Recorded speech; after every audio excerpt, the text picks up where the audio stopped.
এত ভিডিও যেখানে সাধারণ মানুষরা বলছে কি হয়েছে। শুধু তাই নয়, আমরা কার কথা বিশ্বাস করবো? ব্রাত্যবাবুর কথা বিশ্বাস করবো নাকি তার পুলিশের কথা বিশ্বাস করবো? তার পুলিশ গতকাল হাইকোর্টে হলফনামা দিয়ে, হাইকোর্টে পুলিশ তাদের যে বক্তব্য রেখেছে সেই বক্তব্য তো পরিষ্কার করেছে যে সাজুর মোড়ে 4 থেকে 5 হাজার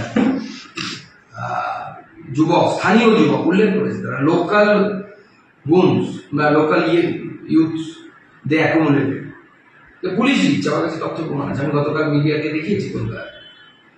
তো তাদের পুলিশ বলছে কে মিথ্যেবাদী? হয় রাজ্যের পুলিশ মিথ্যেবাদী, অর্থাৎ পুলিশ মিথ্যেবাদী মানে পুলিশ মন্ত্রী মিথ্যেবাদী, মমতা বন্দ্যোপাধ্যায় মিথ্যেবাদী না ব্রাত্য বসু মিথ্যেবাদী? কোনটা? কোথাও তো পুলিশের চার্জশিটে বিজেপির কথা লেখা নেই, বা পুলিশের যে রিপোর্ট আদালতের সামনে ন্যস্ত হয়েছে, আদালতের সামনে যে পুলিশ যে জমা দিয়েছে রিপোর্ট, সেই রিপোর্টে বিজেপি বিএসএফ কারো কথাই তো নেই। আছে কার কথা? আছে স্থানীয় হোলিডারদের কথা, যারা এই কাজটা করেছে।